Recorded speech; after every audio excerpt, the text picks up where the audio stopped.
हमारे साथ बने रहिएगा। विपक्ष की लगातार हम बात करें तो राहुल गांधी के बारे में आपको बता देते हैं, क्योंकि तंज वो लगातार कस रहे हैं, पड़े हमारे साथ बने हुए हैं इसी खबर पर भी। लेकिन राहुल गांधी का जब हम जिक्र करते हैं, देश की अर्थव्यवस्था को लेकर राहुल गांधी का सरकार पर बड़ा हमला है। आपको जानकारी दे दें, क्योंकि कांग्रेस ने देश की अर्थव्यवस्था को लेकर एक वीडियो श्रृंखला अब शुरू कर दी है। उसका प्रोमो भी कुछ देर में हम आपको दिखाने वाले हैं, क्योंकि आज वीडियो जारी किया गया है। भारतीय अर्थव्यवस्था 40 वर्षों में पहली बार भारी मंदी में है, राहुल गांधी की तरफ से कहा गया, और वीडियो जारी कर दिया गया है। रिलीज एक तरीके से वीडियो सीरीज कर दी गई है। आपको बड़ी जानकारी और बड़ी खबर हम आप तक पहुंचा रहे हैं, क्योंकि पहले प्रोमो फिर वीडियो, और राहुल गांधी लगातार सरकार पर तंज कस रहे हैं और बड़ी नाकामी करार दे रहे हैं अर्थव्यवस्था को लेकर। क्या कुछ राहुल गांधी की तरफ से कहा गया है, सबसे पहले वो आप सुनिए, फिर सीधा प्रणय शर्मा का रुख करेंगे। बीजेपी की सरकार ने असंगठित अर्थव्यवस्था पर आक्रमण किया है और आपको गुलाम बनाने की कोशिश की जा रही है। 2008 में जबरदस्त आर्थिक तूफान है, पूरी दुनिया में आया, अमेरिका में, जापान में, यूरोप में, चाइना में, सब जगह आया। अमेरिका के बैंक गिर गए, कंपनियां बंद हो गई, एक के बाद एक कंपनी की लाइन लग गई, बंद हो गई। यूरोप के बैंक गिरे, मगर हिंदुस्तान को कुछ नहीं हुआ। यूपीए की सरकार थी, प्रधानमंत्री जी के पास गया और मैंने उनसे पूछा, मनमोहन सिंह जी बताइए, पूरी दुनिया में आर्थिक नुकसान हुआ है, हिंदुस्तान को कोई असर नहीं हुआ, कारण क्या है? मनमोहन सिंह जी ने कहा, राहुल, अगर हिंदुस्तान की अर्थव्यवस्था को समझना चाहते हो तो यह समझना होगा कि हिंदुस्तान में दो अर्थव्यवस्थाएं हैं।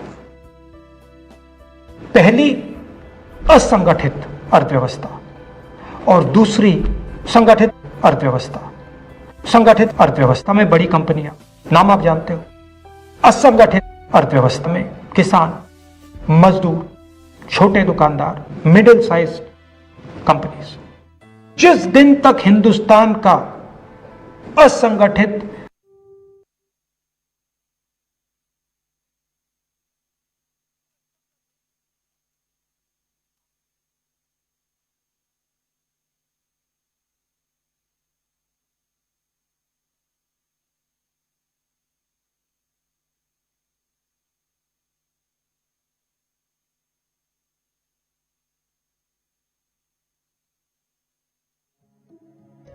पिछले 6 साल से बीजेपी की सरकार ने असंगठित अर्थव्यवस्था पर आक्रमण किया है।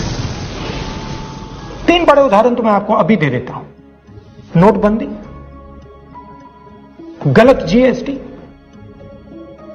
और लॉकडाउन। आप यह मत सोचिए कि लॉकडाउन के पीछे सोच नहीं थी। यह मत सोचिए कि गलती से आखिरी मिनट पे लॉकडाउन कर दिया गया है। इन तीनों का लक्ष्य हमारे इनफॉर्मल सेक्टर को खत्म करने का है।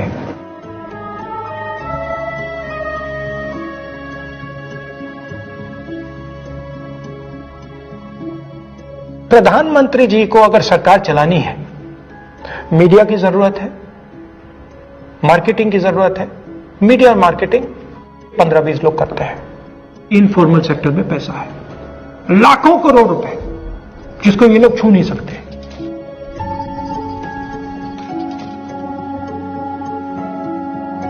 इसको ये लोग तोड़ना चाहते हैं, पैसा लेना चाहते हैं। इसका नतीजा आएगा।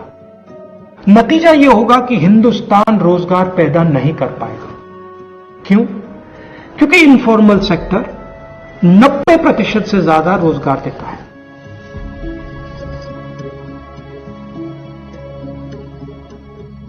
जिस दिन इनफॉर्मल सेक्टर खत्म हो गया, नष्ट हो गया, उस दिन हिंदुस्तान रोजगार पैदा नहीं कर पाएगा। आप ही इस देश को चलाते हो, आप ही इस देश को आगे ले जाते हो, और आपके खिलाफ साजिश हो रही है। आपको ठगा जा रहा है और आपको गुलाम बनाने की कोशिश की जा रही है। हमें इस आक्रमण को पहचानना पड़ेगा और पूरे देश को मिलकर इसके खिलाफ लड़ना पड़ेगा। कहा गया है वो हम आपको सुनवा रहे थे। एक वीडियो सीरीज उन्होंने जारी की है। प्रणय लगातार हमारे साथ बने हुए। प्रणय, जो सवाल मैं आपसे कर रहा था, क्योंकि राहुल गांधी संगठित और असंगठित के बीच का अंतर एक तरीके से समझाते हैं और वो कहते हैं कि जब प्रधानमंत्री मनमोहन सिंह थे, उस वक्त जब यूपी की गवर्नमेंट थी, तो उस वक्त कोई भी ऐसी स्थिति नहीं आई थी जब गरीबों को, मजदूरों को, बेरोजगारों को परेशानी आई हो। लेकिन छल कर रही है मोदी सरकार, और मोदी सरकार उस आम जनता को परेशान कर रही है, खुद पैसा कमाने की कोशिश कर रही है। क्या कुछ आप इस पे कहेंगे? देखिए, राहुल गांधी लगातार केंद्र सरकार और प्रधानमंत्री नरेंद्र मोदी पर जो उनका हमला है वो लगातार जारी है। लॉकडाउन के समय से ही अगर हम बात करें तो वो केंद्र सरकार की द्वारा दिए जा रहे कदमों का भी मुखर तौर पर विरोध कर चुके हैं। अब एक बार फिर उन्होंने अर्थव्यवस्था को लेकर निशाना साधा है और निशाना 3 बिंदुओं में केंद्रित है। पहला नोटबंदी है, दूसरा जीएसटी में जिस तरीके से राज्यों को सिलसिलेवार तरीके से जीएसटी अपना भरना है उसे लेकर है, और तीसरी चीज है लॉकडाउन को लेकर। जैसे मैंने पहले कहा कि वो अभी तक इस बात का विरोध करते आ रहे हैं कि जिस तरीके से केंद्र सरकार ने लॉकडाउन की नीतियों का राज्य सरकारों पर उनसे पालन करवाया, उससे आम लोगों को और खास तौर से असंगठित जिसकी वो बात कर रहे हैं उन लोगों को सबसे ज्यादा परेशानी झेलनी पड़ी।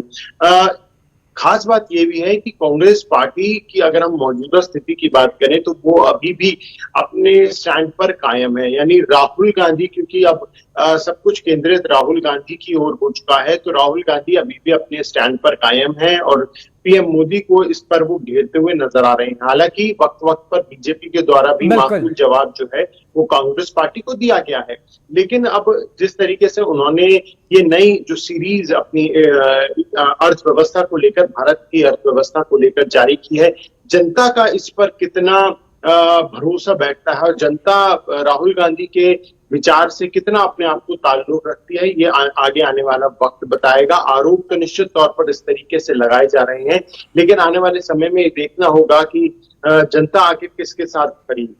लेकिन प्रणय, ये अच्छी बात है, विपक्ष मजबूत हो, ये अच्छी बात है, किसी देश का विपक्ष मजबूत होना चाहिए और सवाल भी पूछे जाने चाहिए। लेकिन जब हम बात करते हैं राहुल गांधी की, राहुल गांधी वीडियो सीरीज एक तरीके से ला रहे हैं, चाहे चीन के मुद्दे पर वो लेकर आए, कोरोना के मुद्दे पर लेकर आए, अर्थव्यवस्था को लेकर नजर आए।